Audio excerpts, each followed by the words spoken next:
I'm Babla Jonathan, and this is the 6 p.m. primetime newscast on Equinoxe television, live from our headquarters in Cameroon's economic capital, Douala. In our top stories in this edition of the news, the government of the Republic of Cameroon responds to stiff criticism on the management of COVID-19 funds. Criticisms have been rising from all quarters, with suspicions of mismanagement, embezzlement and corruption as far as COVID-19 funds are concerned.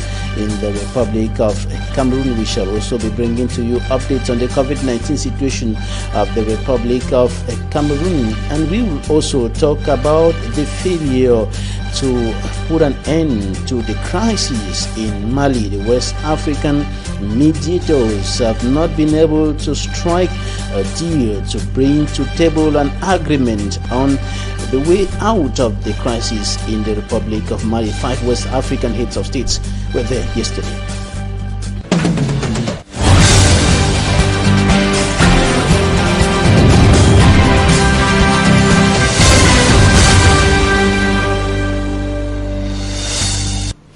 The functioning of interurban and urban transport agencies in the Republic of Cameroon has been brought to question after the incident that occurred at the transport agency here in Cameroon's economic capital, Douala, where a gendarme officer was killed and another seriously wounded. And this is an issue that is now making headline news in the Republic of Cameroon, and passengers of interurban transport agencies are complaining over the functioning of those agencies, notably the aspect of the availability of services. Some services are not supposed to be paid for according to the passengers, but the request for 100 francs CFA is often generating a conflict between some of the passengers and leading to death, like what happened at the Equinoxe transport agency in Cameroon's economic capital, Douala. Immaculate for we talked to some passengers of interurban transport agencies in Douala and compiled this report. The recent killing of a gendarme officer at the Equinoxe traveling agency in Douche Aqua Douala, following a dispute concerning the payment of a toilet fee, has sparked a wave of reactions on whether passengers of traveling agencies should have to pay toilet fee in order to have access to the toilets. It is unfair to pay for a ticket and you're unable to use the restroom freely. It is the responsibility of the enterprise to provide such facilities for its passengers. They have the obligation to look for a restroom attendant to take care of the toilets. C'est comme si j'entrais dans un restaurant, dans une buvette. Restaurants and bars do not charge toilet fee. Why should traveling agencies be different? I have paid for my ticket, so I have the right to use the toilet. I think this incident will serve as a lesson to other traveling agencies. I hope the government will look into the matter. L'État devait vraiment sévir cet agent de voyage parce que, while condemning the violent act, some other passengers believe that paying toilet fee is normal. The amount paid as toilet fee is meant to facilitate the cleaning of the toilet. By the way, the problem was not the toilet, but the lack of coins. If we had coins in Cameroon, we would not have been facing this problem. We are just experiencing some of the negative consequences of coin scarcity. If the toilet is abandoned, it will always look messy. Some passengers also decry repeated loss of their luggages each time they travel with interurban transport agencies in Cameroon. Now we're going to take you to the northwest region of the Republic of Cameroon, notably to the Santa municipality. And there, our correspondent Mbu Stella took interest in the poor state of a health center in that part of the country and the difficulties that those working there, the health personnel working there, and the patients who come there face almost on a daily basis. And she was there at a time when the hospital or the health amenity was receiving aid from the government of the Republic of Cameroon, and she's also going to be taking us in the report coming up next to the Bamenda prison, the Bamenda Central Prison. Details in this report. This is a ward at Ndapang Integrated Health Center in the Santa Health District.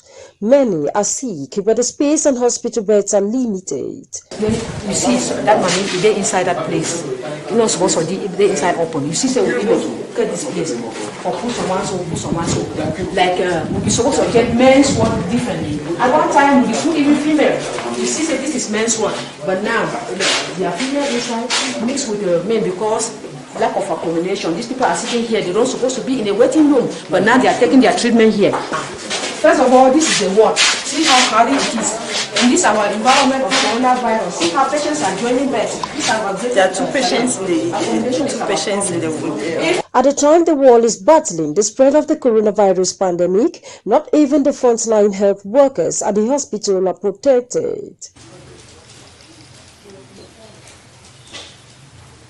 As of July 20th, 2020, the Northwest region had recorded 646 cases, 399 recoveries, and 63 deaths as a result of the coronavirus. These figures are on the increase with limited isolation space, beds and ventilators. Concerned at the rate of contamination, the Northwest Chief Executive, Adolphe Lafrique, has taken to the streets of Bamenda, visiting institutions and ensuring the fight against the spread of the pandemic is on all fronts. We have a zone to make a screening of patients, and you have all the materials about washing hand and screening of temperature. If you have a suspect case, you have another site on my left here to make a test. And when you have a case, a positive case, any positive case, you don't have to manage them in this site. You have to bring them in the military hospital at Mile 3. Yes. So this is a juvenile school, the Kamer school. One of Bamenda's most crowded institutions, the Bamenda Central Prison, has had no case as of July 23, 2020. The governor, during his stop, encouraged the prison staff. He handed a package of 1 million francs CFA to encourage the local production of protective gadgets. I would like to extend to you our congratulations to the superintendent and your collaborators and the inmates for what you are doing to preserve public health in this prison. Earlier on, the governor had prescribed the doubling of efforts to limit the spread. He was speaking during a ceremony to distribute gifts worth over 500 million francs CFA from the head of state, President Paul Biya, to health districts in the Northwest region. The government of the Republic of Cameroon responds to criticisms with regards to the management of COVID-19 funds. Some politicians and civil society leaders had suspected mismanagement, corruption, and embezzlement of money meant for the fight against coronavirus in the Republic of Cameroon. And the Minister of Public Health, Dr.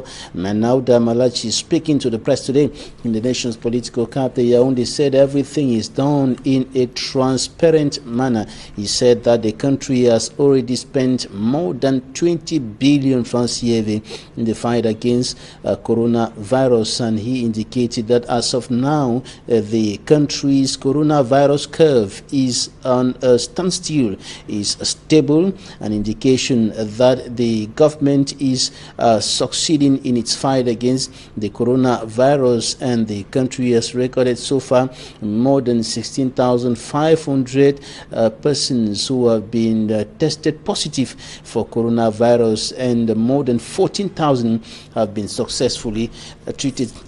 And the Minister of Public Health, Dr. Manauda Malachi, however, called on all Cameroonians to continue in the fight against coronavirus, to continue respecting all the anti-coronavirus measures of government and the sanitation rules of the World Health Organization, because the pandemic has not yet been defeated.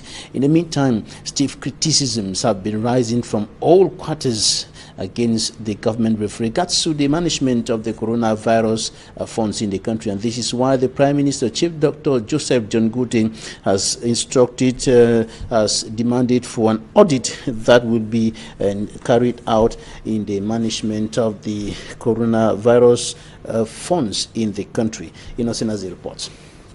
Government's announcements and clarification through the Ministry of Public Health. It has already used 22 billion francs CFA in the fight against the COVID-19 pandemic, has triggered different reactions on social media.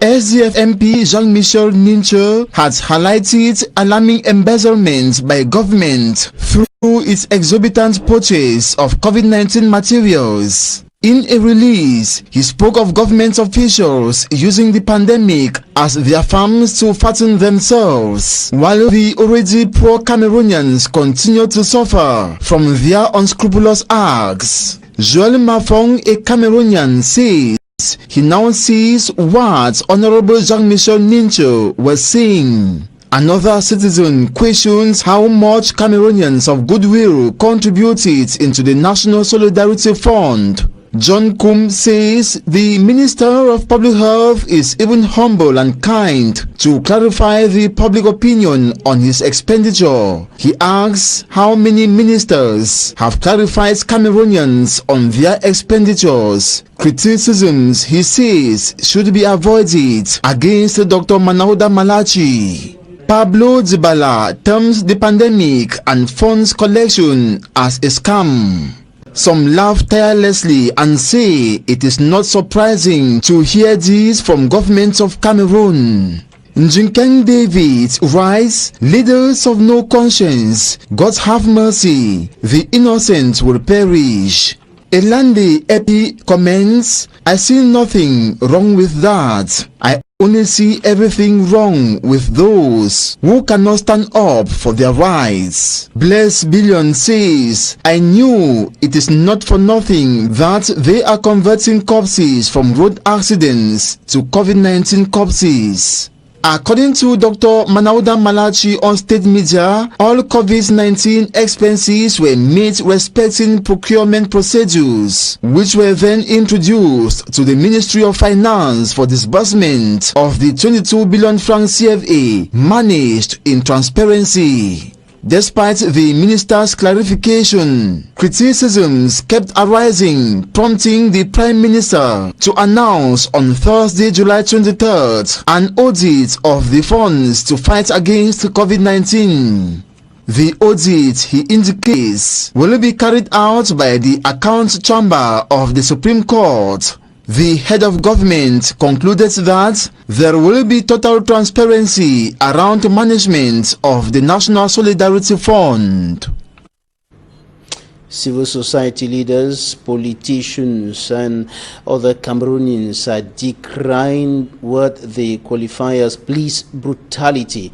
And of course, a case in point in this newscast is a township taxi driver who was allegedly tortured to death by the police, and the family members of the township taxi driver accusing the police to have caused his death. For me, Armstrong Standard reports. The shocking image is the lifeless body of a township taxi driver in Douala, Mitterrand Chuten, who died Thursday at the Nkululung Health Center. He was hospitalized following an illness he developed while in detention at the Seat Police District in the city of Douala. According to his companion and his uncle, he suffered exaggerated corporal punishment in detention. He told me that they arrested him and got him well beaten. I asked him why he was being brutally beaten, as if he was a thief. I asked if the officers checked his document to know if he was a clandestine driver. They just arrested him, got him well beaten, and asked him to pay the sum of 100,000 francs CFA, and that the proprietor of his vehicle will also have to pay the sum of 50,000 francs CFA before he is released. Since the money was not paid, they kept him in detention, very sick. When his situation became critical, he was brought to the hospital and chained. I think that when somebody is arrested, he should be questioned, and if it becomes serious, he should be taken to the court.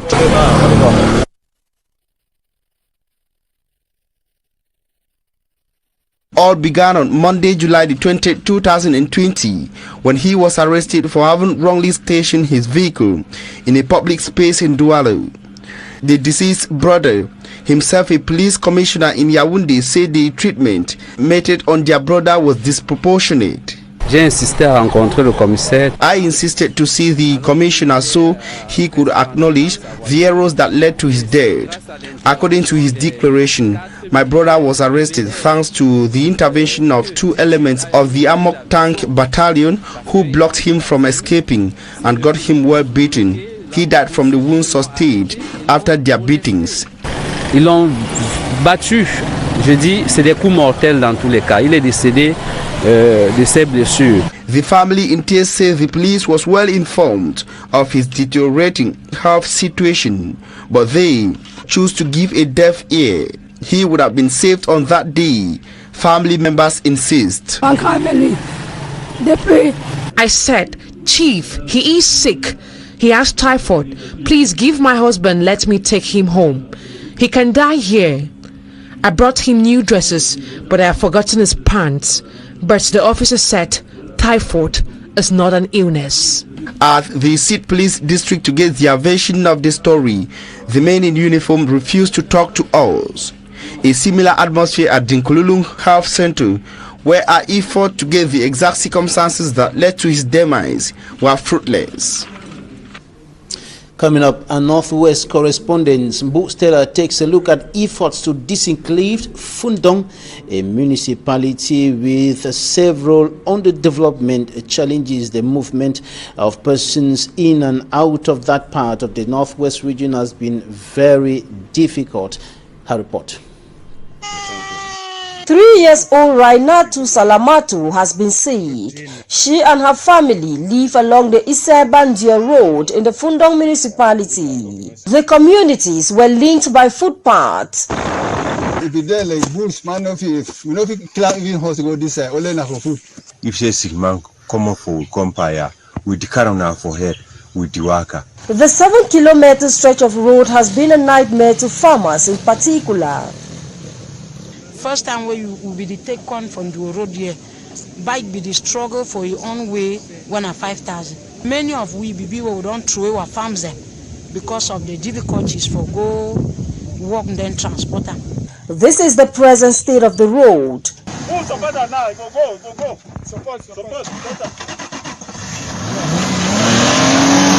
It is being realized thanks to a convention signed between the Fundong Council and the Ministry of the Economy, Planning and Regional Development. Work is being carried out by the inhabitants of the area using local tools like hoes, cutlasses, diggers and spades. At the site, no one is giving up yet despite repeated attacks by gunmen believed to be the separatist fighters. First week we enter for the job, I be work at least 3 weeks. Inside the work, I'd already put 2 pig there. Last month, the project they make I'm picking for months at West River. So we as it enter, if no be zero, I not forget 10,000 for take from Bingo Hotel. 3 months into the 6-month project, worth over 300 million francs CFA, Denise Awondang, Mayor of Fundong, visits the road and evaluates the work done so far. Yeah, this project was to alleviate the sufferings of those who are working in the area that is being opened. You see that the population is suffering, whether in crisis or out of crisis. The first phase was the bush clearing and the opening, general opening of the roads right to the end. That work has been done, and we are tackling the bridge now. We think that if the next phase comes, we will build all the hydraulic structures that are involved, and we are also going to laterite all the bad spots that we have seen on the road. It is often said that where a road passes, development follows.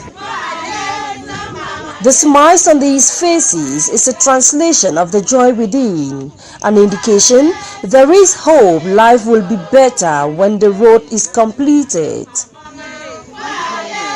The mayor of the municipality of Buea, southwest region of Cameroon, David Mafani Namange, is now striving to pay a debt of 1.2 billion francs CFA, which he says he inherited from his predecessor, Lady Kamer Patrick Esunke, and he's calling on business persons in the municipality to fulfill their tax obligations in order to help the council out of the troubled waters. He was speaking during the ordinary session of council.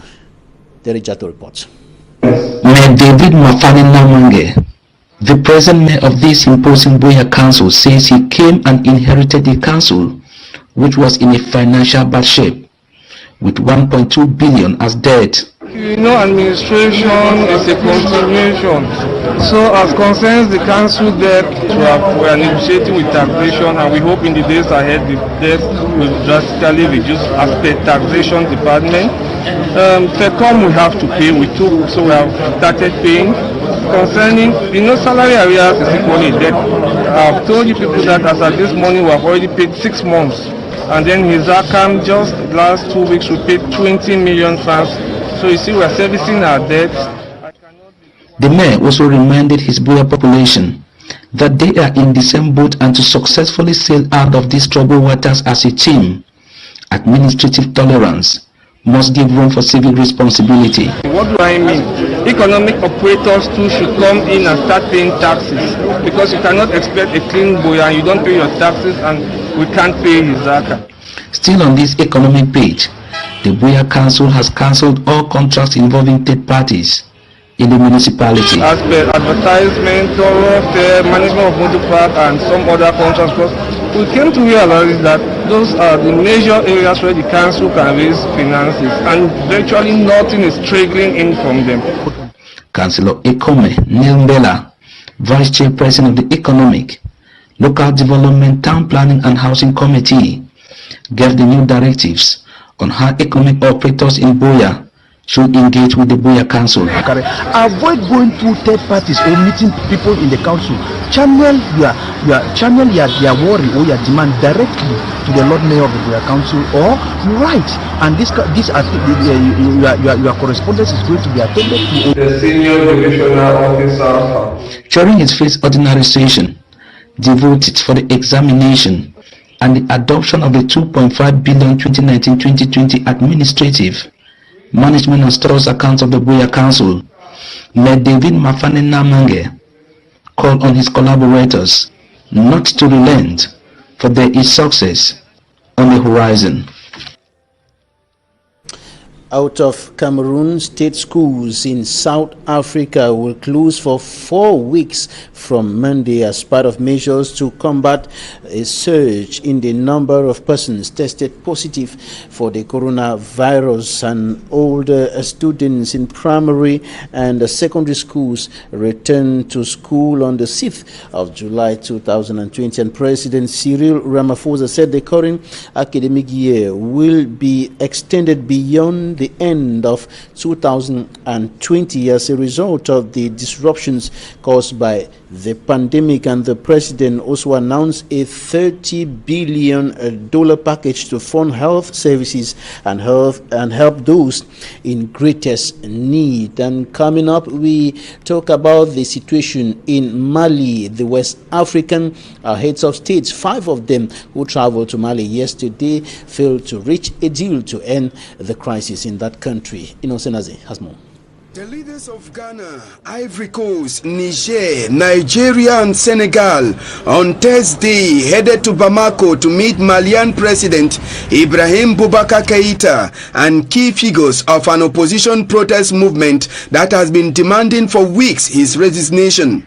After the day-long talks aimed at breaking the deadlock, Nigerian President Muhammadu Idrisu said the West African Regional Bloc, ECOWAS, will have a visual meeting on Monday to discuss a crisis that could further destabilize a country at the heart of the fight against armed groups in the Sahel. Mobilized by influential Muslim leader Ibrahim Diko under the umbrella of the June 5th movement, a desperate alliance of political, social and civil society leaders, tens of thousands of people have in recent weeks poured onto the streets of Bamako to demand Keita's resignation. Although dissatisfied over the country's economic woes, corruption and worsening security situation, the protests turned violent earlier this month when 3 days of clashes between security forces and protesters left 11 people dead. Several opposition leaders were also briefly detained. An ECOWAS mission last week led by Goodluck Jonathan, former Nigerian president, proposed setting up a government of national unity that will include members of the opposition and civil society groups. It also suggested, among others, the appointment of new judges to the Constitutional Court, which had already been de facto dissolved by Keita in a bid to calm the unrest. But the proposals were rejected by the June 5th movement, with protest leaders insisting that Keita must go and calling for accountability of the killings in the June 10-12 protests. Manjik and Gabriel ending the first part of this newscast. Talking Point is up next.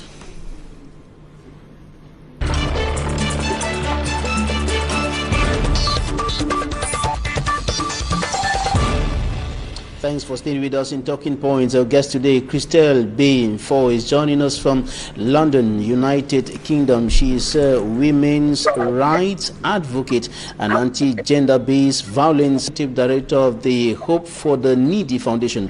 Hofna, thanks for joining us.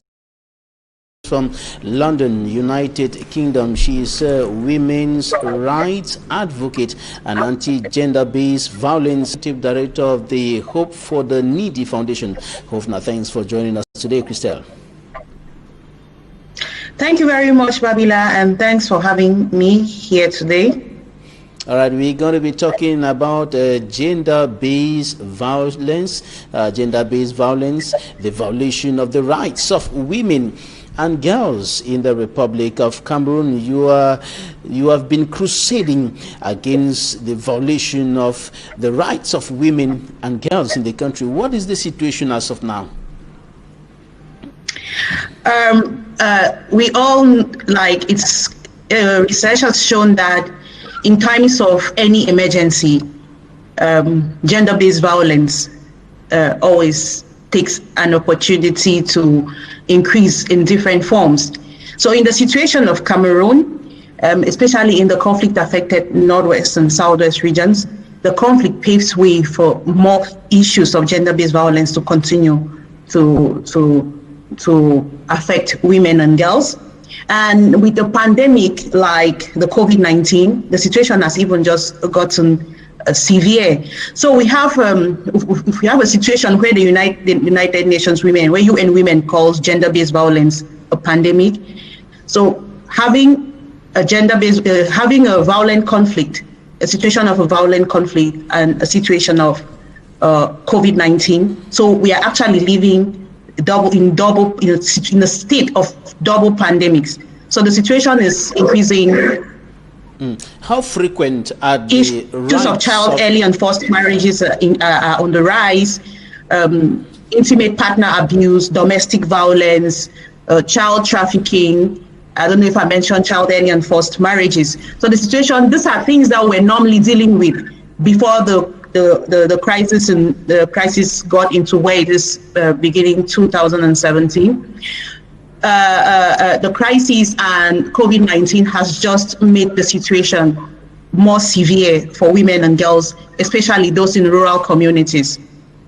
From your findings, how frequent are the rights of women and girls violated in other parts of the country? In a short while, we're going to focus on the situation in the northwest and southwest regions of the country to talk about gender-based violence within the context of a conflict like the armed conflict in the northwest and southwest regions. But away from those two regions, how frequent are the rights of women and girls violated in other parts of the country?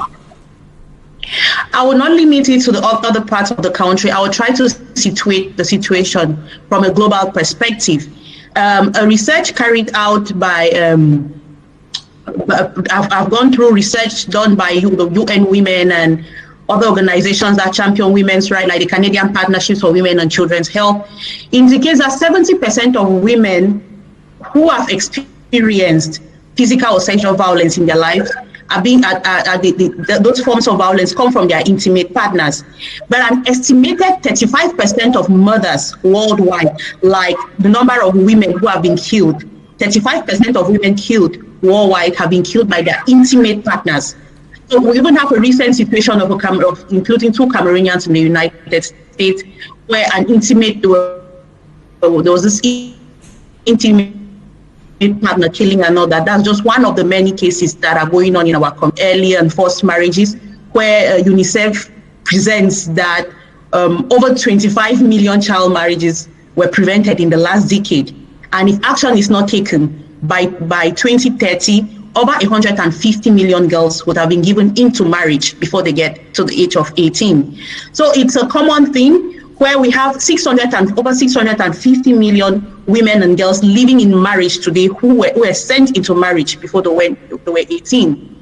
So given our works in the communities in Cameroon, because our activities have not only been limited to the Northwest and Southwest regions, we've had numerous cases of this child early and forced marriages, some of which we've tried to intervene. We'll have cases of child trafficking, where children are taken from girls in particular are taken from one community and to neighboring parts of the country, especially in Yaoundé and Douala, where they go to serve as house helps and end up as sex workers and everything. And the crisis to sending some of them to those different parts, and not talking about the issues of the far north region, that such situations are blended with issues of poverty, economic dependence, where other parents give our children in marriage as a way to make income for themselves. So the situation is mixed up. It is true that our statistics may not be clear. That is why one of the things my organization is engaging in the near future is getting proper statistics on gender-based violence in the country, because most of the activities either go unreported or unattended to. How much does culture play in the gender-based violence experienced by women and girls in the country? We know that in the far north region, for example, there are cultural practices there that have some negative impact on women, as well as in the northwest and southwest regions of the country, for example. Yes, well, that's one of the things that has continued to sustain violence against women and girls. The very strong patriarchal values we have. We have the issues of those cultural issues, and those rules, customs, and traditions that continue to see women as people for whom decisions should be made, people who cannot make decisions even about their own bodies. Like, the women are continuously being seen as subjects. So it cuts beyond tradition, culture, perceptions, mindsets, a lot of bad faith, and that continue to make the seed of inequality to grow. So sometimes I can even also link it to the state, for example, not institutionalizing issues of gender equality. So so it's a multifaceted kind of a thing where we have different actors playing different roles that continue to come together to sustain violence against women and girls. So that is why for us at HOFNA, we believe that addressing gender-based violence does not only mean challenging those cultural norms, harmful cultural norms and practices that hold women behind. It also entails transforming mindsets and promoting the understanding, like promoting gender equality or equality of people, and building capacities of people to respond to these cases, and also challenging situations where cases of gender-based violence are normalized. Because we have situations where these cases are looked upon like a normal part of growing up. So one of the things we do at HOFNA is raise awareness about these forms of gender-based violence. For example, in those days, one could tend to think that it was normal for your body to be touched unwanted. But we now transform mindsets of the next generation of female leaders to tell them that you have control over your body and you shouldn't allow people to touch, because even today we still see cases of children being raped and it is growing. So it also starts with the mindset. Children should be on the alert, and the people who have those minds should trying to touch the human parts of it to build mindsets about our own actions and inactions and how they affect other people. So our approach is always multifaceted. That takes into context all the approaches and the scenarios on the ground. All right, you mentioned the particular nature of our society in Cameroon. Is the violence against women and girls coming only from the men? Sorry, I didn't get you. Are you getting me, Christelle? Yeah, yes, I can hear. All right, I said you mentioned the patriarchal nature of our society, where men have the upper hand, or women are almost relegated to the background. But is the violence against women and children coming only from the men? From the name? From the men. Oh no, violence. The first thing I want to situate here is gender-based violence affects men as well. It is just that it is more prominent with women, because we have women who beat up their men as well. But it's heavier on the side of women. It is not, this gender-based violence is not perpetrated only by men. It is perpetrated by systems that support patriarchy, systems that support inequality. Both men and women are capable of leading such systems. For example, in cases of widowhood rights, where we have situations where a widow is forced to sleep on cemented floor in the cold and stuff in the name of mourning the death of the husband. Such systems are reinforced not by men, they are reinforced most often by other women. So the patriarchy we are talking about is not men. Patriarchy is a system that continues to sustain domination and the relegation of a particular sex, of particular people, their needs, their priorities and concerns, and giving more attention to other people. All right. Now, there is an issue concerning one of the practices which violate the rights of women. I'm talking about female genital mutilation. How much of this is still being practiced in parts of the Republic of Cameroon today? It is true that it is being practiced in some parts of Cameroon, but where Hofna has mainly been working on, especially in the northwest and southwest region, that is not a very common happening. But I have other organizations that have been working around that in the far north region, including Association Rayon de Soleil and others. But with a lot of sensitization going on now, it is being, that particular aspect is gaining more, it's being greatly reduced compared to other parts, other forms of GBV like rape, that is actually on the rise in different parts of the country. We have issues of rape, issues of intimate partner violence, and the child early and forced marriages that are increasingly being on the rise. So female genital mutilation, for example, is practiced in particular parts of the country. It's not common around the entire nation. But there's other forms of this GBV that are everyday part, that form an everyday part of the realities of women and girls.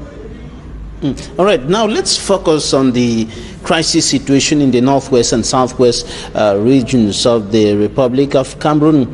We know that there are hundreds of thousands of women and children, including girl children, who have been displaced by the crisis. Some are in the bushes in the northwest and southwest regions of the country. Others are internally displaced persons seeking refuge in other francophone parts of the country. Some are refugees in neighboring Nigeria.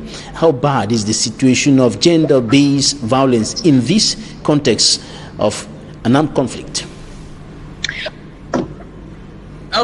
like I mentioned to you, GBV increases in times of emergency, whether it is an economic crisis, a violent conflict, or a health pandemic. So in such cases, first we have issues where girls have where education in the context of the crisis, education was brought to a halt. Imagine a context where parents used to prefer to send their girls to marriage instead of sending them to school.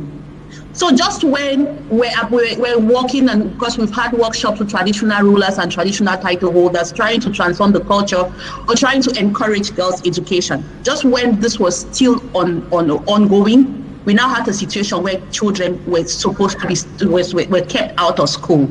So that alone, I still have the picture of this 12-year-old I ran into in a village in Nongamantum division. She was in primary 6.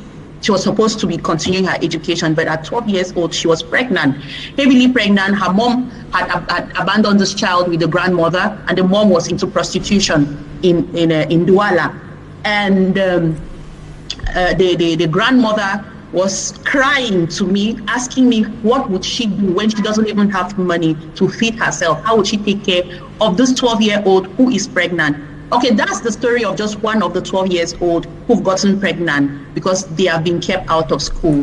There are many other girls who have been forced into marriage unwanted because their parents needed to use them as a source of income. Just like we have many others who have been exploited and taken to other parts of the country to serve as house helps, where money is being paid directly to their parents, and they end up they're not knowing what the future holds for them. In the internally displaced camps, I've had opportunities to interact with people from there, serving people through our humanitarian activities, where we've had situations of rape continuing there. We have situations of the growing needs and the lack of access to basic services that also prevent those people in the bushes from living a life worthy of human beings, especially the women and the girls, given that they have special needs.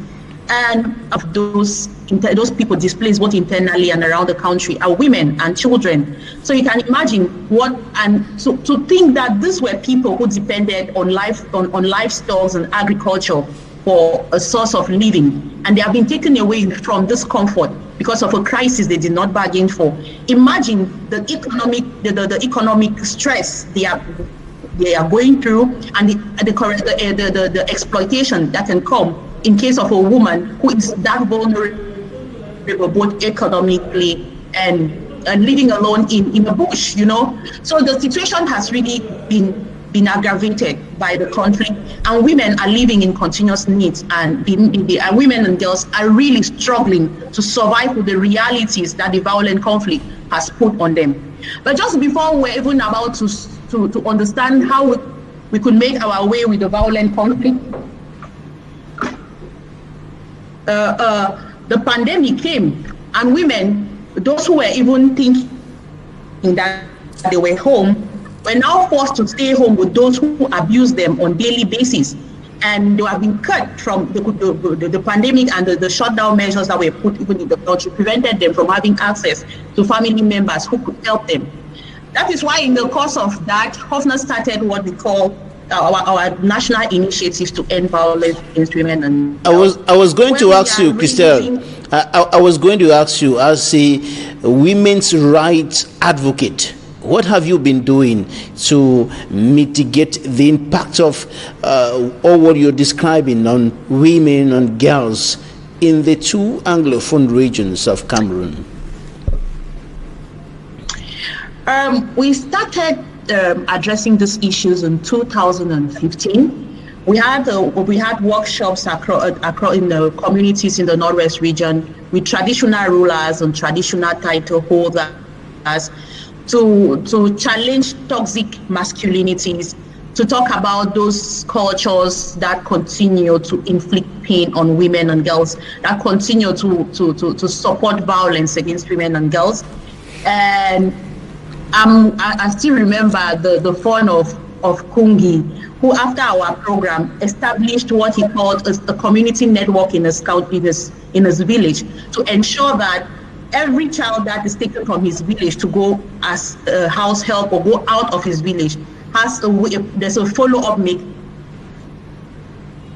mechanism to be sure of where this child is going to and what the child is being taken out of the village to address the culture that supports violence against women. We've also had workshops with bike riders and saloon owners and barbers.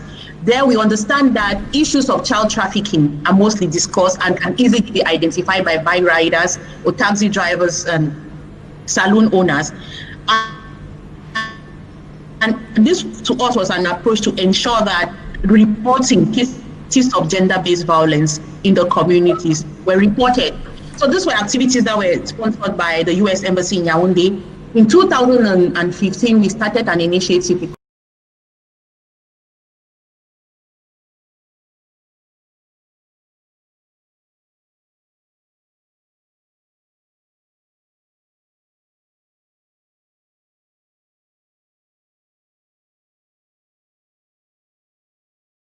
bike riders and saloon owners and barbers.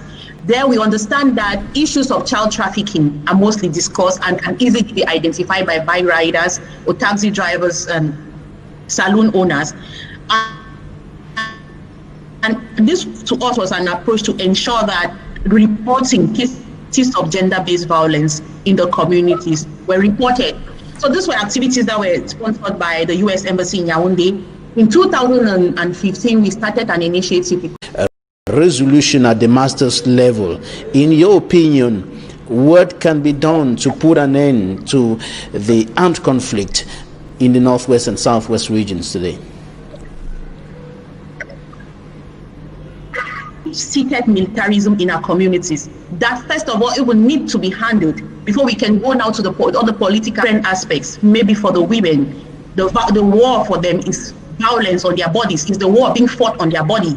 That could be the point of the women.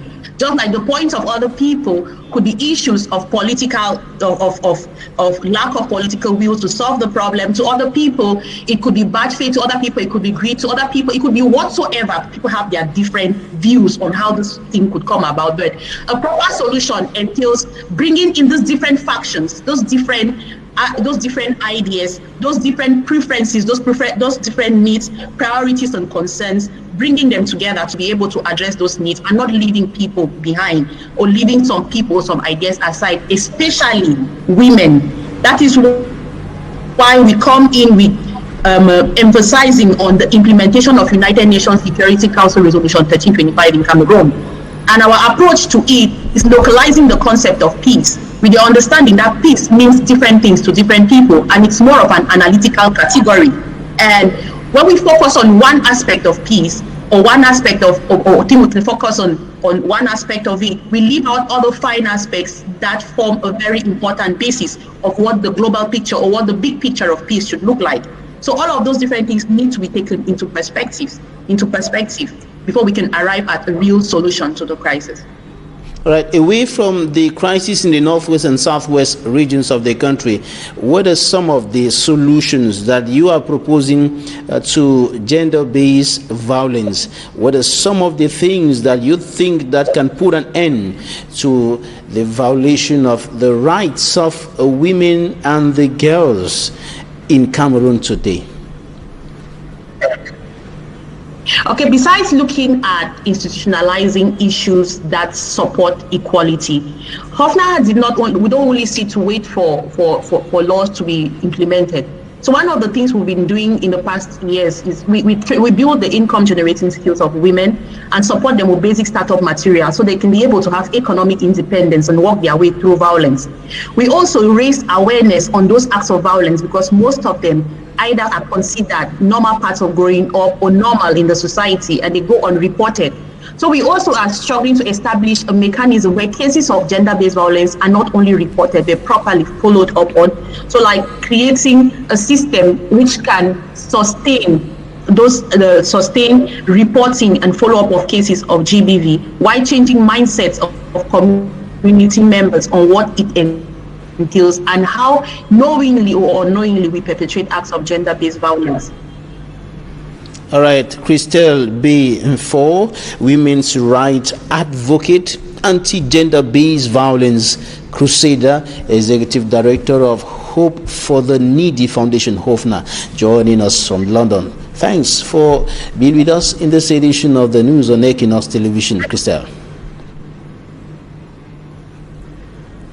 Thank you very much, Babila, for having me, and thanks to the listeners for following up. And I hope that we all come together collectively to put an end to this pandemic within pandemics, which is gender-based violence against women and girls in our community. All right, thanks, ladies and gentlemen, for staying with us. That's it for today's edition of the 6 p.m. primetime newscast on Equinoxe Television. Do have a nice weekend in the company of our programs. Goodbye.